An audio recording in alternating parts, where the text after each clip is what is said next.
I'm going to invite Tom to say about Casita. For fall this year, Tom, what can we expect in terms of accommodation? Are there lots of options and choices for them? Absolutely. And I think over my last maybe 15 years I've spent in the industry, of that 15 years, about 10 of those years have been here in Southeast Asia.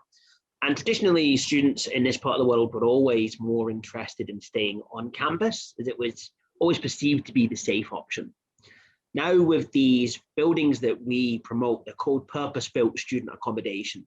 They're essentially condominium buildings for students, and they've been built all over the world. Casita now have options in 50 different countries. And as of right now, we still have over 1 million rooms available on our website all over the world for this coming September. So when I say purpose-built student accommodation, I really do mean condominium style living, but all of the tenants in those buildings are students. They're all within walking distance of the university, usually within the city centre themselves, and all competitively priced with self-contained bathrooms. So very popular for students in particular in this part of the world. So I think that as the virus develops and as we learn to live with it, there's going to be a greater demand for our purpose-built student accommodation rooms. And a lot of them are offering free early arrival. Some of them you can actually arrive now up to 6 weeks before your course begins, and those first 6 weeks are completely for free. Wow. So yeah, so we have some great options. We're really happy with where we are right now, and of course our website lists every single one of our destinations, so you'll be able to follow that for the QR code being provided shortly. Thank you, Tom. That's good to hear.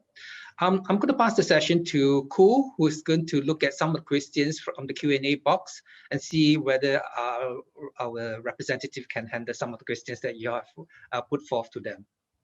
Yes, thanks, Daryl. I got a good number of questions. So my first question goes to Jessica. Jessica, if the borders open, can a mother go with her son, and can the parents accompany them to fly all the way to Canada, settle them down and come home, or only the students are allowed to enter the country? So far, only the international students themselves can enter the country. But after September 7th, as we are easing the travel restrictions, traveler, for example, like parents can accompany the student to Canada, but as long as they have fully vaccinated. Thank you. Then next question goes to Suman. Suman, what's the cost of self-quarantine, and is there any reimbursement from JCU Singapore? So yeah, thank you, Koo. So the cost for a quarantine is 2,125 Singapore dollars for 14 days. And if anything goes above 14 days, then James Cook University will be reimbursing for up to 1 week of the quarantine cost. So yeah. In what circumstances they will have to extend another week? Sometimes there might be there might be tested positive, or in that case, some of the other cases. And so if it is been extended for other more than 2 weeks, so in that variance, probably, yeah, we will be able to help. So again, earlier days, there also a news where from some of the countries, when the students arrive to Singapore, they need to serve a 3 weeks quarantine. So I mean, certainly it changes over a period of time. So in that case also, if there is a government regulation that demands students to stay 3 weeks, then we will reimburse for a week time. Okay, and I have a next question for you as well. I know in Singapore, you guys are vaccine for Pfizer, and there's an option for Sinovac. Now, if a student are coming from other Southeast Asian country, will they if I were to vaccine for AZ, for example, AstraZeneca, will the government recognize this vaccine, or what happens if I will vaccine for other brand? Will you be recognizing that? So for Singapore, it's a really straightforward thing. First, their priority are for Singaporeans and Singapore citizens and Singapore permanent residents, and followed by that, it's more towards coming on to foreigners, and then followed by that, it goes along with the request as in a queue. So currently, Singapore is progressing towards 80% to achieve up to 80% before 30th of August. So once that is done, then the queue will be there. So according to the queue, the international students will be considered to be taking an option or in paying. Yeah. Cool, you're muted. Sorry, Jessica, same question goes to you. I know that in Canada, AZ, Pfizer, Moderna, J&J are all recognized. But what if, Malaysian, Indonesian students or even Thai students have been vaccinated for Sinovac? Will they be asked to vaccinate again? They can enter Canada, I can say for sure, but they still have to do self-quarantine. About vaccine again, is their choice to get vaccine again or not. But if they are going to do vaccine again in Canada, it's free for international students. So they will still consider as a double dose vaccine if they get Sinovac, correct? If they get Sinovac, they still have to do self-quarantine for 40 days. So they have not been considered double vaccinated yet. Okay, thank you. How about Nina? Is it the same? In terms of the types of vaccination, Ms. Gu? Yes, the type of vaccinations. Okay, in the gov.uk website, it says that if you have been if you received double dose, in terms, from Pfizer, Astra,